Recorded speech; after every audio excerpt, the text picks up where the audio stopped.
kantahan. Tinitilian ng sambayanan. Paano kung isang araw ay bawian sila ng kasikatan? Ang dating gumigiling, ngayon naglilinis na lang ng dingding? Ay, mukha ko! Ay, wag! Ang laging glamorosa, ngayon makeup artist na lang ng bangkay. Ang dating artista, ngayon sa lamay na lang umi-eksena. At pati ang tenga ng kurimaw, pinagkakitaan pa. Makayanan kaya nila, laban o bawi ba? Ang hamon namin, laban-laban, sex bomb! Sa magandang po sa inyong lahat, sa pagpapatuloy ng aming hamon sa mga bida nating sex bomb girls, bagamat kinabahan, wala silang challenge na inatrasan. Malalaman din natin kung sinong champion dito sa Laban-Laban Sex Bomb Series ng Extra Challenge.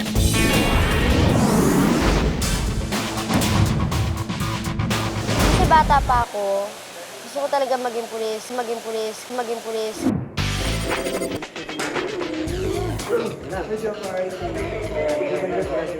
Ngayong gabi ay bibigyan namin katuparan ang matagal mo ng pangarap. Ipinakilala namin si Jopay sa Elite Force ng CPD SWAT Team at maging siya'y nagulat dahil may babae pala itong miyembro. Tuwa ako sa kanila, ang tapang nila. Siyempre pag SWAT ka na, andun ka na sa pinakamalalim eh. Pinakamahirap na gagawin talaga. Miss ka ba, kuya?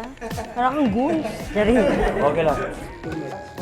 Aba, at may pahawak-hawak ka pa ng baril ngayon ha. Tumama ka nga sa taas para lalo mong matutunan kung papaano gamitin ng baby Armalite na hawak mo. Sa loob ng Command Control Office, ibinibrief si Jopay tungkol sa pagpupulis. Pwede siyang magtanong ng lahat ng gusto niyang malaman. Yung sarili kong baril, wala ako eh. Gusto ko naman, maranasan yung ginagawa ng mga tunay na pulis. 'Di ba? Para alam ko rin kung ano nagiging feeling nila, kung ano yung hirap nila. Mahirap kasi buhay mo yung nakataya doon.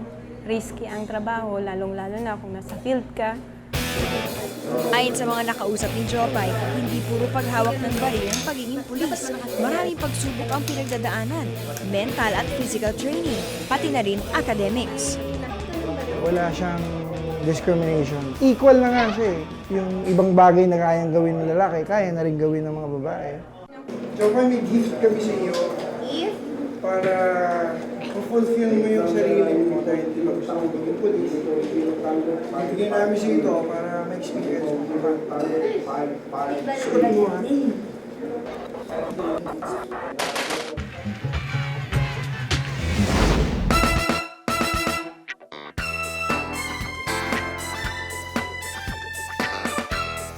Aba, forma pa lang ni Jopay, animoy bida sa isang maksyong pelikula. At kung ganin ay baby Armalite ang kanyang hawak, tinuruan rin siya kung paano gumamit ng isang hand pistol. I think si Jopay, magaling siya sumayaw, di ba? Lahat naman na pag-aaralan. So I think kaya niyang gampanan yung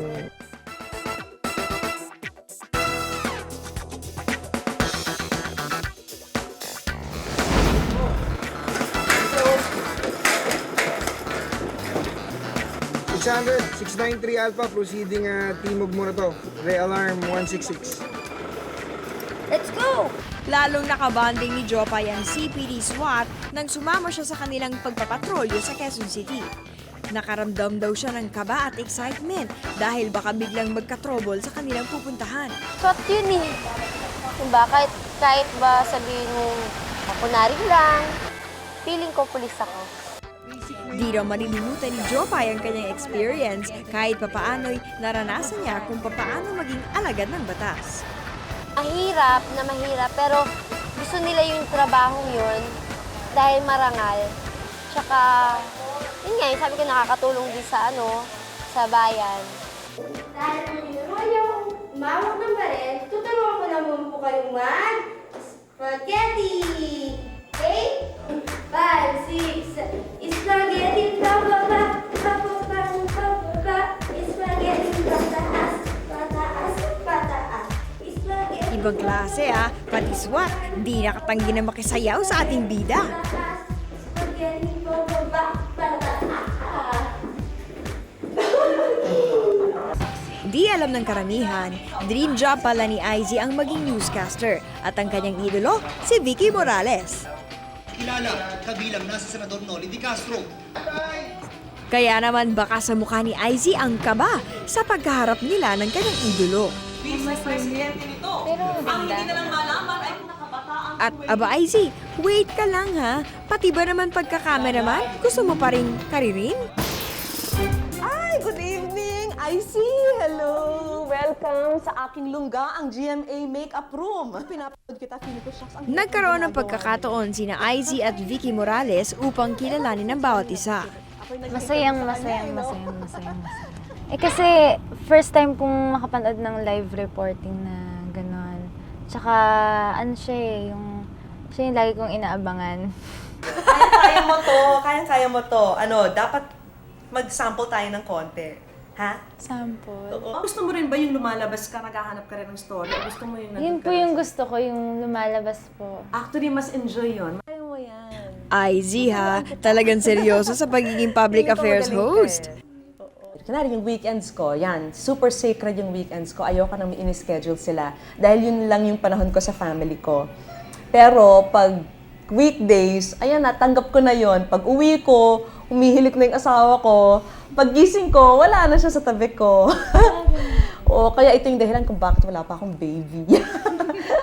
So, pero kayang-kaya mo yan. Ituturuan kita. Ayos itong challenge ko sa'yo. Gagawa tayo ng tinatawag na stand-upper. Yung nakikita mo sa TV, yung ginagawa ng mga reporter, kunwari nakaharap sila sa camera at may hawak na mic, ganon. Sa simula lang mahirap Izzy, pero kaya mo yan. Sana tayong lahat ay maging saksi sa tunay na kaligayahan at kapayapaan nitong darating na Pasko at bagong taon. Ako po si Vicky Morales at ito ang Eyewitness. Maraming salamat sa inyong pagtangkilik.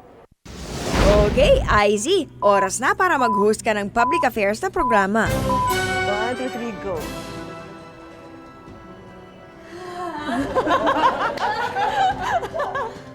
Sana maging saksi tayo sa kapayapaan at kaligayahan.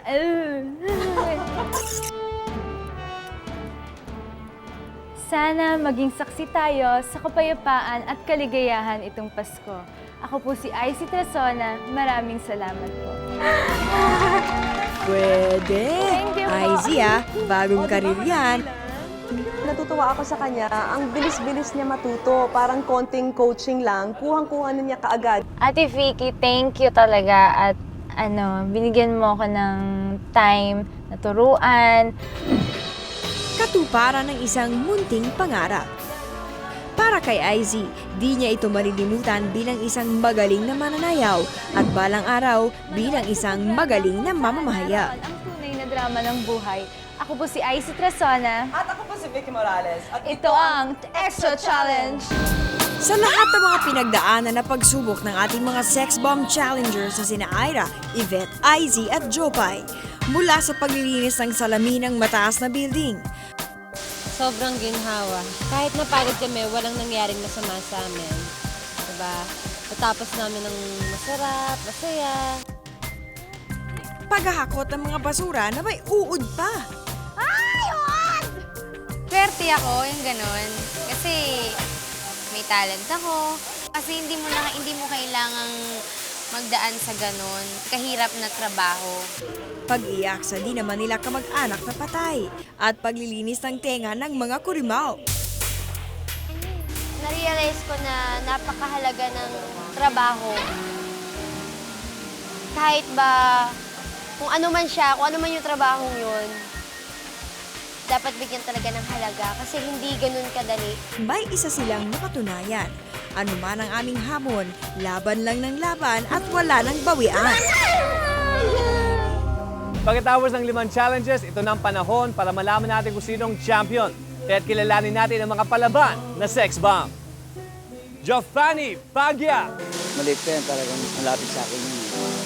Kaya kapag medyo nagkakaharap kami, at medyo natulungan ng konti, mababaluhan niya. Mababaluhan. Ira Liz Bermudez. Masaya. Tapos natutuwa ako dahil bihira ang ganyang anak na tumutulong talaga kasi siya yung breadwinner sa amin. Cherliza Ann Trazona. Proud naman ako kasi nakasali nga siya dyan sa sex bomb. Tapos, nahihingan ko na rin siya ng tulong sa financial. And finally, Yvette Pabalan. Yvette, napakabait na bata. Siya matapang. Kumbaga talagang pinipilit niyang kayanin. Palapakan natin sa lahat. Kasama natin siyempre ang mga mahal niyo sa buhay. Yan ang surprise namin sa inyo.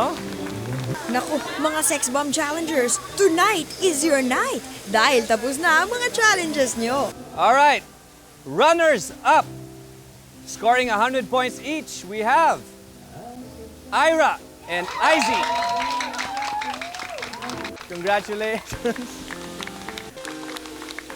Natutunan namin tumulong sa kapwa-tao. Natuto kami kumbaga sa teamwork, diba? Tulungan. At ang laban-laban Sex Bomb Champion ay si... Meron po tayong tie para sa champion sa Laban-Laban Sex Bomb Challenge. Walang iba kundi si... Sino pa bang natitira? Si Jopay and Yvette. Ayan ang iyong trophy.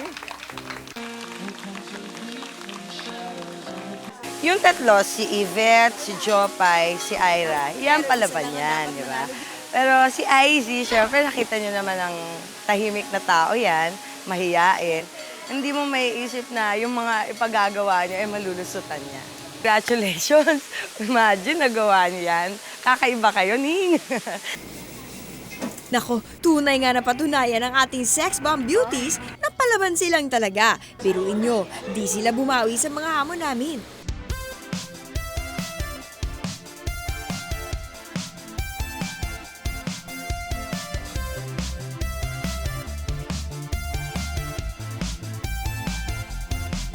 Gaya nga ng kanilang sayaw na spaghetti, lagi nating isipin na kailangan pataas ng pataas at hindi pababa ng pababa sa hamon ng tunay na buhay. At yan po mga kaibigan, nagwawakas ang isa na namang kapanapanabik na extra challenge. Sana po yung naibigan ninyo. Abangan nyo dahil baka sa susunod, kayo naman ang aming hahamunin. Dahil dito sa extra kahit sino pwede maging bida.